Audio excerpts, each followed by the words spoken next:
So there was an experiment done on fish that I think you'll find quite scary. So a couple of fish were put into a tank, but their water was contaminated. So scientists had put a chemical in the water that they know that we humans were also exposed to.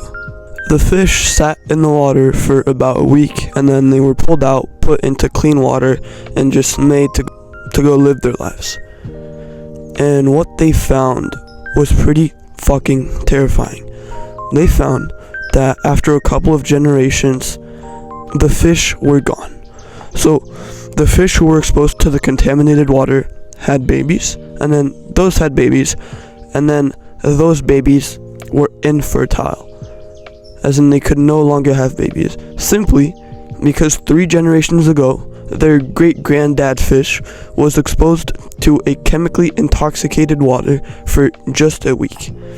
In this water was something known as estrogenics, and that's what I want to talk to you about today. This is something that I had heard about, but I've only really learned about and researched recently, and it's really something that I feel that I have to share with you. So basically, the thing that was in the water that caused the fish to be infertile after a couple of generations, estrogenics, are basically chemicals that attract or mimic estrogen. You know, estrogen, testosterone, the steroid hormones in our bodies. Well, estrogenics, they're basically like a pull for estrogen, and they mimic the qualities of estrogenics. So there's a bunch of chemicals and weird fancy names, but the umbrella term for bad chemicals basically that mimic estrogen are estrogenics. And estrogenics are quite an interesting topic because, well, they are literally everywhere. So if you didn't know, in the factories when they make the plastic wrapper you use to put your sandwich in, or when they make your school computer or your phone, or basically anything you use and touch, they're always going to be handling it or making it with some sort of chemical, and in those chemicals might be estrogenics. And so basically, mostly everything around you that's plastic-like has estrogen in it, and that's pretty terrifying because estrogen, in the book that I really learned about this, called Estrogeneration by Anthony J. He basically says that estrogens are everywhere and they make us fat, weak, and infertile. 30% of Americans are overweight. I think it's 30%, and it might even be more. And the US is so behind on the topic of estrogenics. People are so money concerned and money driven that they would rather they would rather fund other research projects than estrogenics because they know they'll lose a shit ton of money. But Europe has already put down a bunch of anti-estrogenic bans on certain chemicals, and we're hella behind on that, which is really quite bad because there are a bunch of problems in our modern day.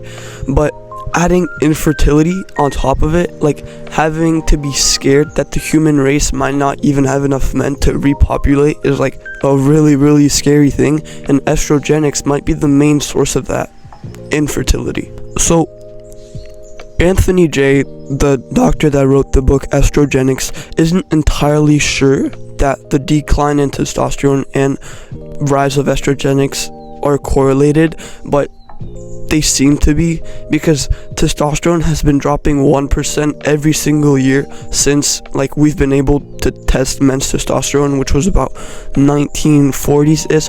So basically World War II, we started to test men's testosterone, and that was probably at its fucking peak because we were all going to war, so our testosterone was all hella fucking high. And now, we're all just sitting on couches and watching TV and eating junk food in a plastic bag full of estrogen. But so it seems to be that with the rise of estrogenics, with the rise of estrogen in our everyday items, testosterone is declining. And not only in humans. So I said fish because in the book, Anthony J. speaks about the fact that fish are the most closely in terms of reproductive system or something. So basically, in the sense that estrogenics affect fish and humans like in pretty much the same way, right? And the fish like were infertile after 3 generations, and so there's a really high possibility that either you or I, or like if we manage to have babies, our babies might be infertile. Like that's pretty fucking scary, because I bet you wanna have kids, and I wanna have kids too, and we probably want grandkids, so we have to do something about this now. And luckily, you're educating yourself on this topic. So not even in an experimental setting, but doctors and scientists found that fish and frog, and especially frogs, have actually become more feminized. Like male frogs have started to develop and look more like females, and it's starting to be the same thing with humans too. Like you might have seen a bunch of men, especially and teenagers, are affected by gynecomastia, which is basically man boobs. Like men are developing into women, into females, and it's most likely due to estrogen. And we're seeing this with fish and frogs too. Like the frog fish are turning into female fish. They're becoming more feminized, and so are we. And so in the book, Dr. Anthony J, honestly, bro, fantastic book. You should 100% go read it. Estrogeneration. Actually, I'll link it down below. But basically, he gives a bronze, silver, and gold like estrogenic, how to stay away from them plan. And basically, like gold are for like super athletes who can tear off their wallpaper and who can absolutely be meticulous about everything. And I don't want to exactly like copy his plans, because I'm pretty sure you can go find them online somewhere. But basically, I just want to give you like a bunch of items that like it would be reasonable for me and you to stay away from. So number 1 is polyester, and this is mostly like your clothing. So this is 100% clothing, and these two, my pants are 100% cotton. And when you're working out, or when you're playing soccer, or basically any kind of sport, you're usually wearing polyester clothing. You know that gym type feeling of clothing? Well, that's polyester.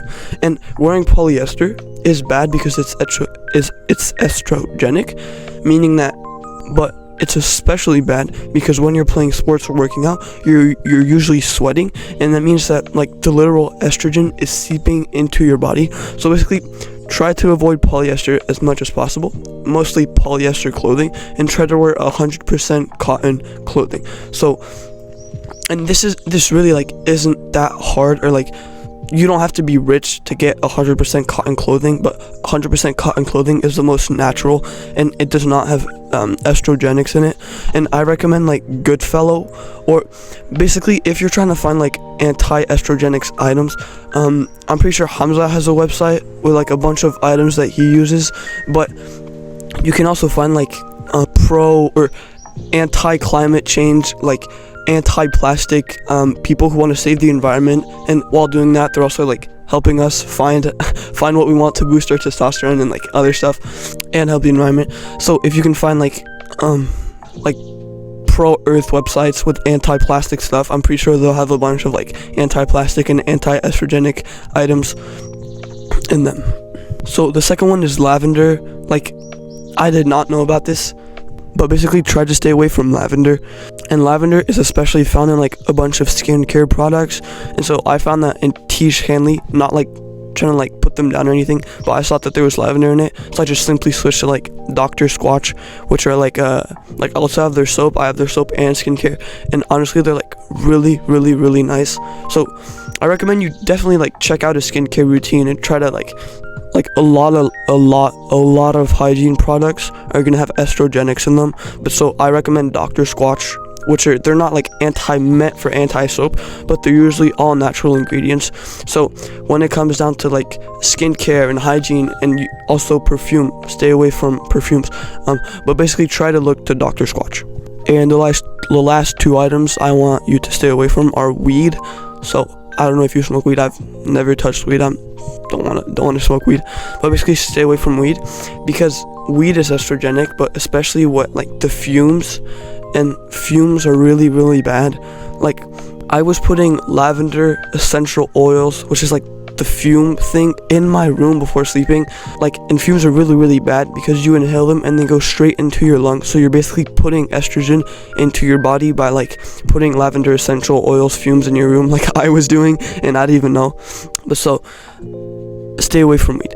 And the last one is soy. And soy is usually found in like the food products, and this one I found to be like pretty easy to stay away from, because honestly, like, I wasn't like a soy eater. You know, that's where the term soy boy comes from. If you've heard like Sneaker or really anybody else use it to like insult someone, soy boy, they mean low testosterone, because soy is known to be a really, really high estrogenic food.